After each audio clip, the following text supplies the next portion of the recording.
মেয়রের শপথের দাবিতে কাকরাইলে সড়ক অবরোধ।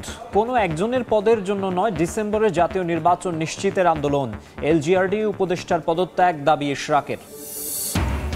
ইসির পদত্যাগ ও স্থানীয় ভোটের দাবিতে বিক্ষোভ। কমিশনের ফিটনেস পরীক্ষা ছাড়া জাতীয় নির্বাচন চায় না এনসিপি।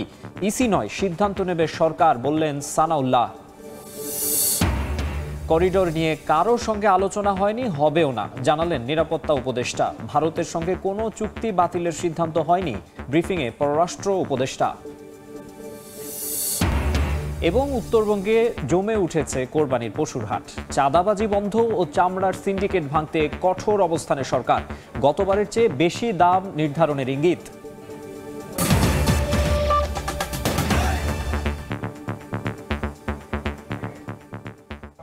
জনপদের সময়ের সঙ্গে আছি আমি মাকসুম আলম খান।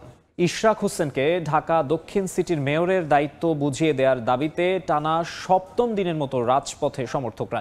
রাজধানীর মৎস্য ভবন ও কাকরাইল মোড় আটকে বিক্ষোভ করেন হাজারো মানুষ।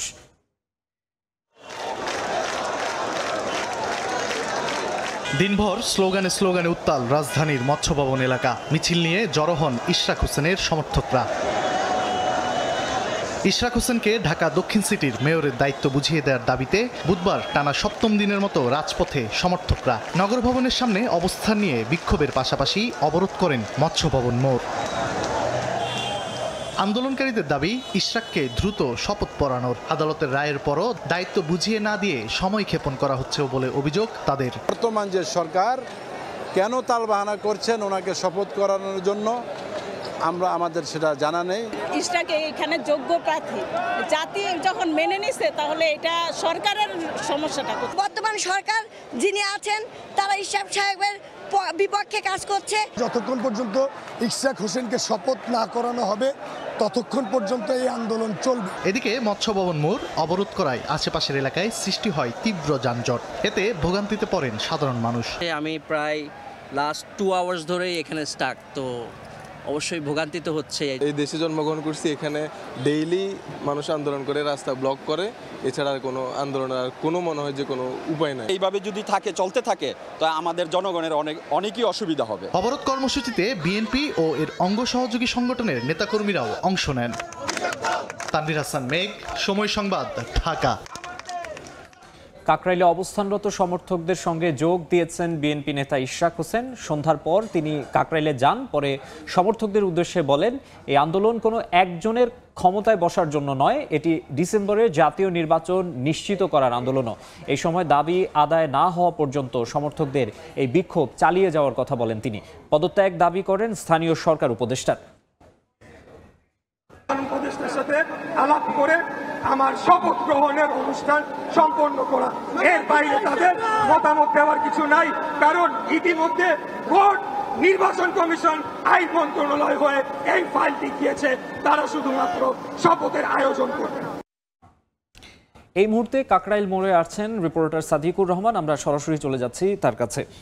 সাদিক, ইঞ্জিনিয়ার ইশরাক হোসেনকে মেয়র পদে দায়িত্ব বুঝিয়ে দেওয়ার পক্ষে যেই আন্দোলন চলছে, সেই আন্দোলন যমুনা যে প্রধান উপদেষ্টার বাসভবনের পাশে, যমুনার পাশে, এই আন্দোলনে কিছুক্ষণ আগে তিনি সংহতি জানাতে এখানে যোগ দিয়েছেন এবং এখানে তিনি উপস্থিত আছেন এখনো, এবং তিনি বক্তব্য দিয়েছেন, কথা বলেছেন সাংবাদিকদের সাথে। তিনি যেটা আসলে বলছেন যে আসলে তাকে তিনি আদালতের রায় পাওয়ার পরও তাকে নানা ছলছাতুরি করেছে, শপথ নিতে দিচ্ছেন না, সেই জন্যই তিনি সমালোচনা করেছেন সরকারের যিনি স্থানীয় সরকার যে উপদেষ্টা আছেন তার সমালোচনা করে তার পদত্যাগ দাবি করেছেন এবং বলছেন যে আসলে এখন একটি রাজনৈতিক দল, নতুন যেই রাজনৈতিক দল, সেটাকে উদ্দেশ্য করে তিনি বলেছেন যে আজকে যেই নির্বাচন কমিশন অফিসে, যেই নির্বাচন কমিশনের সামনে যে তারা বিক্ষোভ করেছে, তারা আসলে জিম্মি করে নির্বাচন কমিশনকে জিম্মি করার চেষ্টা করছে এবং এই নির্বাচন কমিশনের অধীনে এই নির্বাচন কমিশন কি তাদের জিম্মির মুখে আগামী জাতীয় নির্বাচন সুষ্ঠুভাবে করতে পারবে কিনা সে বিষয়ে তিনি কিন্তু আসলে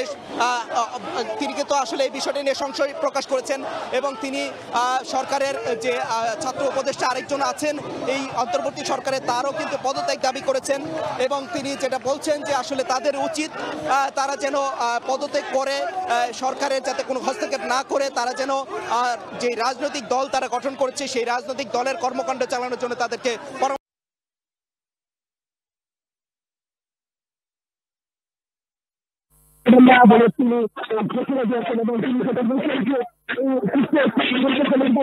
তাদের মধ্যে এবং নির্বাচনী সরকারের কাছে আসলে কামনা করেন এবং সেটা হচ্ছে তার আজকে ন্যায় করে তিনি এখানে তাকে আসল তার যে দায়িত্ব তার রচনায় তিনি সেটা করছেন যে সংরক্ষিত নির্বাচন জাতীয় নির্বাচন যেন অনুষ্ঠিত সেটাই দাবি জানিয়েছেন এবং সেটা তিনি বারবারই তুলে ধরছেন এবং তিনি সেটা দেখছেন যে আসলে সরকার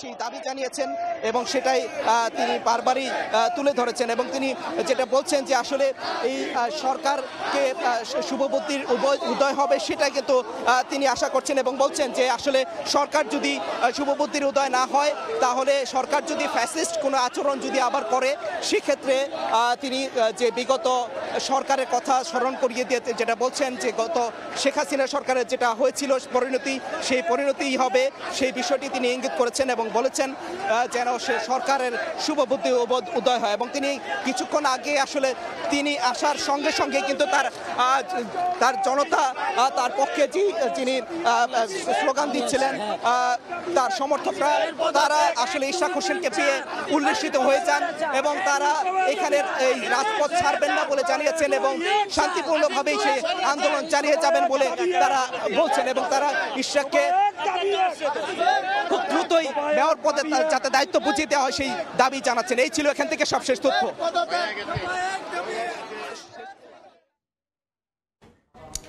ঢাকা দক্ষিণ সিটির মেয়র হিসেবে ইশরাক হোসেনকে দায়িত্ব বুঝিয়ে দেওয়ার পক্ষে সমর্থকদের যে আন্দোলন সেই আন্দোলনের খবর জানাতে এতক্ষণ আমাদের সঙ্গে কাকরাইল মোড় থেকে যুক্ত হয়েছিলেন রিপোর্টার সাদিকুর রহমান। যাচ্ছি পরের খবরে। দক্ষিণ সিটির মেয়র হিসেবে বিএনপি নেতা ইশরাকের শপথ আয়োজন নিয়ে রাজনীতিতে বাড়ছে উত্তেজনা। আলোচনা চলছে সামাজিক যোগাযোগ মাধ্যম, রাজপথ কিংবা আদালত পাড়াতেও। যদিও ইশরাককে শপথ পড়ানো হবে কিনা তা এখন নির্ভর করছে উচ্চ আদালতের সিদ্ধান্তের ওপর, যেটি জানা যাবে বৃহস্পতিবার। আদালতের রায়ে ঢাকা দক্ষিণ সিটির মেয়র ইঞ্জিনিয়ার ইশরাক হোসেন, কিন্তু শপথের কারণে আটকে আছে মেয়রের চেয়ারে বসা না বসা। আর শপথ নিতে পারা না পারা এখন নির্ভর করছে উচ্চ আদালতের ওপর। এ বিষয়ে বৃহস্পতিবার চূড়ান্ত সিদ্ধান্ত জানাবেন হাইকোর্ট। বুধবার আদেশ দেওয়ার কথা থাকলেও শ্বাসরুদ্ধকর শুনানি হয়। আইনি যুক্তিতে দুপক্ষই কেউই কাউকে এক চুলো ছেড়ে কথা বলেননি। ইশরাকের আইনজীবীর সাফ কথা, নির্বাচনী ট্রাইব্যুনাল রায় দিয়েছে তা মেনে নির্বাচন কমিশন গেজেট প্রকাশ করেছে। এখন শপথ নেওয়া ঠেকাতে তৃতীয় পক্ষের করা রিট চলতে পারে না। ক্ষতিগ্রস্ত একটা লোক হইতে পারে, সেটা হলো ব্যারিস্টার সদ্দু তাপস। উনি এসে করতে পারেন, উনি আসেন নাই, এরা ছদ্মবেশে তাপসের মামলাটা করছে। ইশরাকের আইনজীবীরা আরো বলেন, এ মামলা এখন কেবল আইনি নয়, হয়ে গেছে রাজনৈতিক। আদালতের উচিত নয় এতে জড়ানো। রিটকারীর উদ্দেশ্য নিয়েও প্রশ্ন তোলেন তারা। হাজার মানুষের রক্তের বিনিময়ে 5ই আগস্টের পরে দেশের মানুষ আর দেখতে চায় না মহামান্য সুপ্রিম কোর্টকে আবার কোনো পলিটিক্যাল ম্যাটারে ইনভলভ করে কোনো ব্যক্তি বা কোনো গোষ্ঠীর কোনো স্বার্থ উদ্ধার হোক। রিটকারীর আইনজীবী বলছেন ভিন্ন কথা। ইশরাককে মেয়র ঘোষণার রায় ও বিচারিক প্রক্রিয়ায় নানা অসঙ্গতি রয়েছে, সেই কারণে হস্তক্ষেপ করা উচিত উচ্চ আদালতের। 5ই আগস্টের গণঅভ্যুত্থানের পরে তিনি বিধিবহির্ভূতভাবে আর্জি সংশোধন করে নিজেকে মেয়র ঘোষণার দাবি করেন এবং আদালত সেটা ট্রাইব্যুনাল সেটা অ্যাকসেপ্ট করে নেয়, তাকে কোনো ভেরিফিকেশন ছাড়াই, তিনি নিজে সেখানে উপস্থিত না হই। এছাড়াও ওই মামলার রায়ে আরও অনেক অ্যানোমালিস বিজ্ঞ সিনিয়র আইনজীবী তিনি মহামান্য আদালতে উপস্থাপন করেছেন। নির্বাচন কমিশনের গেজেট অনুযায়ী আগামী সোমবার শেষ হবে ইশরাককে শপথ পড়ানোর সময়সীমা। আফজাল হোসেন, সময় সংবাদ, ঢাকা। পক্ষপাতমূলক আচরণের অভিযোগ তুলে নাসির উদ্দিন কমিশনের পদত্যাগ দাবি করেছে জাতীয় নাগরিক পার্টি। একই সঙ্গে নতুন নির্বাচন কমিশন গঠন করে স্থানীয় সরকার নির্বাচন দেওয়ার তাগিদ নেতাদের। ইসি পুনর্গঠন এবং স্থানীয় সরকার নির্বাচনের দাবিতে বিক্ষোভ সমাবেশে দাবি না মানলে কঠোর কর্মসূচির হুঁশিয়ারি দেন নেতারা। তবে কমিশন বলছে নিরপেক্ষভাবে কাজ করছে ইসি। আগে জাতীয় নাকি স্থানীয় ভোট হবে সেই সিদ্ধান্ত নেবে সরকার।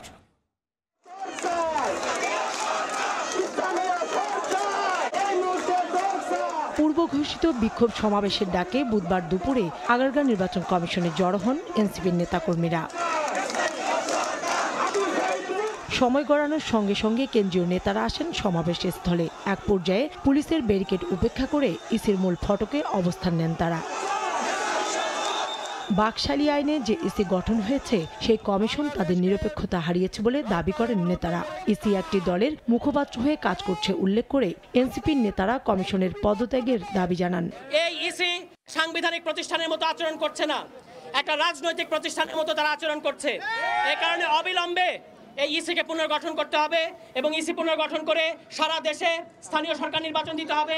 কমিশনের ফিটনেস পরীক্ষা ছাড়া জাতীয় নির্বাচনে যাওয়া সম্ভব নয় উল্লেখ করে ইসি পুনর্গঠনের পর স্থানীয় সরকারের নির্বাচনের তাগিদ দেন এনসিপির মুখ্য সমন্বয়ক নাসিরউদ্দিন পাটোয়ারি। ফিটনেস ছাড়া, পরীক্ষা করা ছাড়া তাদেরকে যদি পুনর্গঠন না করে সেই ইলেকশনে যাওয়া হয়, এই ইসির অধীনে জাতীয় নাগরিক পার্টি ইলেকশনে অংশগ্রহণ করবে না। অতি দ্রুত গতিতে ইলেকশন কমিশনারদের পদত্যাগ না করে পুনর্গঠন না করা হয়, তাহলে আমরা বড় কর্মসূচি নিয়ে তাদেরকে পদত্যাগ করাতে বাধ্য হব। এদিকে সভা শেষে ইসির নিরপেক্ষতার প্রশ্নে এনসিপির অভিযোগের জবাব দেন কমিশনার আবুল ফজল মোহাম্মদ সানাউল্লাহ। কোন নির্বাচন আগে এটি সরকারের সিদ্ধান্ত, ইসির নয় উল্লেখ করে তিনি বলেন এনসিপির দাবি রাজনৈতিক।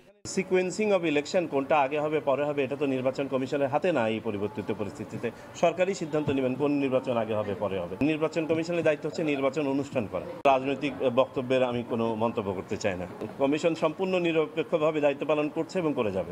এদিকে রাজনৈতিক দল ও প্রার্থীর আচরণ বিধিমালার খসড়ার নীতিগত অনুমোদন দিয়েছে নির্বাচন কমিশন। এছাড়া ভোটকেন্দ্র স্থাপন নীতিমালায় ডিসিএসপিদের বাদ দিয়ে ইসির অধীনে এনে খসড়া নীতিমালার সংশোধনীও নীতিগতভাবে অনুমোদন করেছে ইসি। কাউসার চৌধুরী কুমু, সময় সংবাদ, ঢাকা।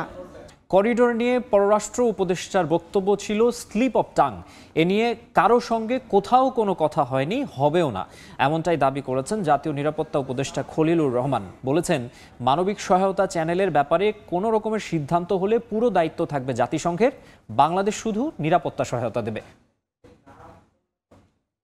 করিডোর ইস্যুতে জলঘোলা কম হয়নি। পররাষ্ট্র উপদেষ্টার এক বক্তব্যের পর উত্তপ্ত বক্তব্য আসে বিভিন্ন রাজনৈতিক দলের নেতার পক্ষ থেকে। বিশ্লেষকরাও দেশের সার্বভৌমত্ব নিয়ে শঙ্কা প্রকাশ করেন বিভিন্নভাবে। এরই মধ্যে মার্কিনীদের হয়ে প্রক্সি যুদ্ধে জড়াচ্ছে বাংলাদেশ। পার্শ্ববর্তী দেশের গণমাধ্যমে এমন উড়ো খবরে রটে গুজবও। এটা না হলে পরে এ নিয়ে জাতীয় নিরাপত্তা উপদেষ্টা আগেও ব্যাখ্যা দিয়েছেন। এবার আরও স্পষ্টভাবে জানালেন করিডোর নিয়ে কারোর সঙ্গে কোনো আলোচনাই করেনি অন্তর্বর্তী সরকার, আগামীতেও নেই সম্ভাবনা। তবে রাখাইনের মানবিক বিপর্যয়ে ত্রাণ সহায়তা দিতে জাতিসংঘের সঙ্গে একটি চ্যানেল নিয়ে হয়েছে মৌখিক আলোচনা। করিডোর নিয়ে কারোর সঙ্গে কোনো ধরনের কথা বলি নাই এবং আমরা বলবো না। আরাকানের যে অবস্থা তাতে করিডোরের কোনো প্রয়োজন নাই। আমরা এই কোনো করিডোর সৃষ্টি করে সেখানে কোনো ধরনের লোকজনের আপনার যাতায়াতের ব্যবস্থা সেটা করার কোনো এখন প্রয়োজন নাই। আমরা সবার সঙ্গে কথা বলছি, আমেরিকা, চায়না যারা আছেন সেখানে অংশজন, তাদের সবার সঙ্গে কথা বলছি। আমাদের উপরে কোনো চাপ নাই। রাখাইনের 90% ভূখণ্ড আরাকান আর্মির দখলে থাকায় জান্তা সরকারের পাশাপাশি তাদের সঙ্গেও আলোচনা হয়েছে জানিয়ে নিরাপত্তা উপদেষ্টা বলেন আরাকান আর্মিও প্রত্যাবাসনের ব্যাপারে নীতিগতভাবে একমত হয়েছে। আরাকান আর্মি সুস্পষ্টভাবে বলেছে যে রোহিঙ্গাদের ফেরত নেওয়াটা তাদের একটা প্রিন্সিপাল পজিশন। একই কথা আমাদেরকে মায়ানমার সরকারও উল্লেখ করেছে। যে কথাটি আমাদেরকে আরাকান আর্মি বলেছে তা হলো পরিস্থিতি অনুকূল হলে তারা এই প্রত্যাবাসনের উদ্যোগ নেবেন। রোহিঙ্গা ইস্যুতে আগামী 30 সেপ্টেম্বর জাতিসংঘের অধিবেশন অনুষ্ঠিত হবে বলেও জানান খলিলুর রহমান। দিন মোহাম্মদ সাব্বির, সময় সংবাদ, ঢাকা। ভারতের সঙ্গে স্বাক্ষরিত কোনো চুক্তি বাতিলের সিদ্ধান্ত নেয়নি অন্তর্বর্তী সরকার, তবে পুনর্বিবেচনা হবে বলে জানিয়েছেন পররাষ্ট্র উপদেষ্টা। বিকেলে মন্ত্রণালয়ে ব্রিফিংয়ে তিনি জানান বাংলাদেশে পুশিন কিংবা স্থলপথে পণ্য আমদানি বন্ধ ইস্যুতে দিল্লিকে চিঠি লিখলেও এখনো জবাব মেলেনি। আমরা তো নর্মালি পুশব্যাক করি না, তবে বিষয়টা হলো যারা ভারতীয় নাগরিক বলে প্রমাণিত তাদেরকে অবশ্যই তাদেরকে ফেরত নিতে হবে। চুক্তি যেগুলি থাকে সেগুলি কিন্তু দুই পক্ষের সম্মতিতে বাতিল করতে হবে, অথবা প্রভিশন থাকে যে কোনো এক পক্ষ যদি আপত্তি করে তাহলে বাতিল করা যাবে ইত্যাদি ইত্যাদি। সেগুলি এই মুহূর্তে ঠিক আমরা বাতিল কোনোটাই করিনি। আমরা তো আসলে চাই যে নিয়ম অনুযায়ী যেন সবকিছু এগোয়, অপসারণের কোনো বিষয় নেই। পররাষ্ট্র সচিব বিভিন্ন কারণে নিজে থেকে এখান থেকে সরে যেতে চান এবং আমরা তাকে সরে যেতে দিচ্ছি। সরে যেতে চান মানে এই দায়িত্ব থেকে চলে যেতে চান। উনি আগামী 2-1 দিনের মধ্যে দায়িত্ব ছেড়ে দেবেন। পশুবাহী পরিবহনে চাঁদাবাজি বন্ধ ও চামড়ার সিন্ডিকেট ভাঙতে কঠোর অবস্থানে সরকার। সেই সঙ্গে গতবারের চেয়ে এবার চামড়ার দাম বেশি নির্ধারণের ইঙ্গিত দিলেন বাণিজ্য উপদেষ্টা শেখ বশিরউদ্দিন। ঈদুল আজহার সামনে রেখে কোরবানির পশুর চামড়ার সঠিক মূল্য নির্ধারণ ও চামড়ার সুষ্ঠু ব্যবস্থাপনার লক্ষ্যে সংশ্লিষ্টদের নিয়ে দফায় দফায় বৈঠক করে যাচ্ছে বাণিজ্য মন্ত্রণালয়। বুধবার দুপুরে মন্ত্রণালয়ের সভাকক্ষে বাণিজ্য উপদেষ্টা শেখ বশিরউদ্দিনের সভাপতিত্বে অনুষ্ঠিত হয় কোরবানি সম্পর্কিত বিষয়াদির সুষ্ঠু ব্যবস্থাপনা নিশ্চিতকরণ কমিটির প্রথম সভা। পশু ক্রয় বিক্রয় না হয়। বৈঠক শেষে প্রধান উপদেষ্টার প্রতিরক্ষা বিষয়ক বিশেষ সহকারী অবসরপ্রাপ্ত লেফটেন্যান্ট জেনারেল আব্দুল হাফিজ বলেন, পশুবাহী পরিবহনে চাঁদাবাজি ঠেকাতে কেন্দ্রীয়ভাবে মনিটরিং করা হবে। পরিবহন ক্ষেত্রে যে চাঁদাবাজির যে বিষয়টি আপনি উল্লেখ করলেন, এটা যাতে কমিয়ে আনা যায় সেজন্য হাইওয়ে পুলিশের বিভিন্ন ইউনিট সারা দেশে তারা তৎপর থাকবে। সঠিকভাবে চামড়া সংগ্রহ ও সংরক্ষণের পাশাপাশি ব্যবসায়ীদের উপযুক্ত মূল্য দিতে এবার কোরবানির পশুর চামড়ার মূল্য গতবারের চেয়ে বেশি নির্ধারণ করা হবে বলে জানান বাণিজ্য উপদেষ্টা। তথাকথিত সিন্ডিকেশনটা জন্য কাজ করতে না পারে, সেটার জন্য আমরা এটাকে মজুদ সহায়ক করে তোলার চেষ্টা করেছি। বিজিবিকে এই ব্যাপারে সেন্সিটাইজ করব এবং আমরা আশা করি তারা তীক্ষ্ণ দৃষ্টি রাখবেন এই চামড়া যেন পাচার না হয়। এদিকে ঈদুল আজহায় নৌখাতের প্রস্তুতি নিয়ে সচিবালয়ে সংবাদ সম্মেলনে নৌপরিবহন এবং শ্রম উপদেষ্টা ডক্টর এম শাখাওয়াত হোসেন বলেন, 28 মের মধ্যেই শ্রমিকের পাওনা পরিশোধ করতে হবে, অন্যথায় যেসব কারখানা মালিকের বিরুদ্ধে মামলা রয়েছে তাদেরকে গ্রেপ্তার করা হবে।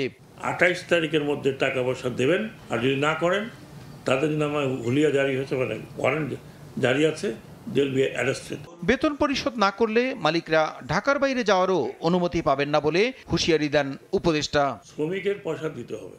প্রসূন আশিস, সময় সংবাদ, ঢাকা। নামে আইকনিক রেল স্টেশন হলেও 1.5 বছরে নিশ্চিত হয়নি কোনো ধরনের যাত্রী সেবা। চলন্ত সিঁড়ি চালু না হওয়া, অপর্যাপ্ত শৌচাগার সহ নানা সমস্যায় জর্জরিত কক্সবাজারে নির্মিত স্টেশনটি।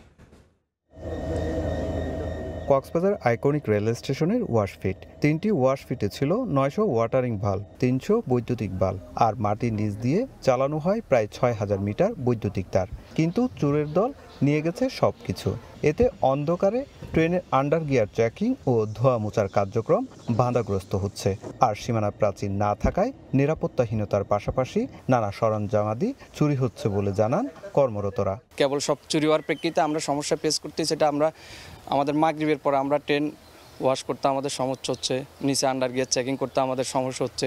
দৃষ্টিনন্দন আইকনিক রেল স্টেশন 2023 সালের 11 নভেম্বর উদ্বোধন হলেও 1.5 বছরে পূর্ণাঙ্গভাবে চালু হয়নি স্টেশনটি। যাত্রীদের জন্য চলন্ত সিঁড়ি বসানো হলেও চালু হয়নি। নেই পর্যাপ্ত টয়লেট কিংবা পানির ব্যবস্থা, নেই যাত্রীদের বসার স্থান ও বিশ্রামাগার, আর যাত্রীদের প্রবেশ কিংবা বাহির হবার পথ একটি। মোট 3টা চলন্ত সিঁড়ি, কিন্তু 3টার একটাও আপনার চালু না। এত সুন্দর একটা স্টেশন করছে, যাত্রী আসার বসার মতো জায়গা নাই, পানির অসুবিধা, টিস্যু নেই, ভিতরে পরিষ্কার না। ইনফ্রাস্ট্রাকচার ডেভেলপমেন্ট হয়েছে, বাট যেগুলো আসলে মানুষের নিড, সেই নিডগুলো আসলে পূরণ হচ্ছে না। স্টেশন কর্তৃপক্ষ বলছে রেলওয়ে কর্তৃপক্ষকে এখনো বুঝিয়ে দেওয়া হয়নি আইকনিক স্টেশনটি। আর ঠিকাদারি প্রতিষ্ঠানের কর্মকর্তারা ক্যামেরার সামনে কথা বলতে রাজি না হলেও জানান প্রকল্পের কাজ শেষ হয়েছে আর রক্ষণাবেক্ষণের মেয়াদকাল শেষ হবে সেপ্টেম্বরে। অফিসিয়ালি হ্যান্ডওভার হওয়ার পর রেলওয়ে যখন পুরোপুরি বুঝে পাবে তখন সমস্ত কিছুই আমরা চালু করে দিতে পারবো। চীনের ঠিকাদারি প্রতিষ্ঠান চায়না সিভিল ইঞ্জিনিয়ারিং কনস্ট্রাকশন কর্পোরেশনের সঙ্গে যৌথভাবে স্টেশন ভবনটি তৈরি করেছে বাংলাদেশের ঠিকাদারি প্রতিষ্ঠান ম্যাক্স ইনফ্রাস্ট্রাকচার লিমিটেড। বিশ্বমানের আইকনিক রেল স্টেশন 1.5 বছরও পূর্ণাঙ্গভাবে চালু হয়নি, যার কারণে প্রতি পদে পদে দুর্ভোগ পোহাচ্ছেন এই পথের যাত্রীরা। তাই দ্রুত সময়ের মধ্যে এই সমস্যার সমাধানের দাবি যাত্রীদের। সুজাউদ্দিন রুবেল, সময় সংবাদ, কক্সবাজার। জনপদের সময় শীর্ষ সংবাদগুলো জানিয়ে দিচ্ছে আরেকবার।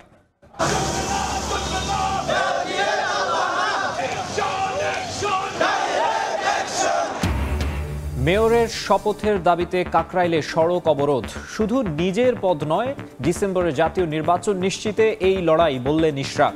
2 উপদেষ্টার পদত্যাগ দাবি। ইসির পদত্যাগ ও স্থানীয় ভোটের দাবিতে বিক্ষোভ। কমিশনের ফিটনেস পরীক্ষা ছাড়া জাতীয় নির্বাচন চায় না এনসিপি। ইসি নয়, সিদ্ধান্ত নেবে সরকার, বললেন সানাউল্লাহ। এবং করিডোর নিয়ে কারো সঙ্গে আলোচনা হয়নি, হবেও না, জানালেন নিরাপত্তা উপদেষ্টা। ভারতের সঙ্গে কোনো চুক্তি বাতিলের সিদ্ধান্ত হয়নি, ব্রিফিংয়ে পররাষ্ট্র উপদেষ্টা।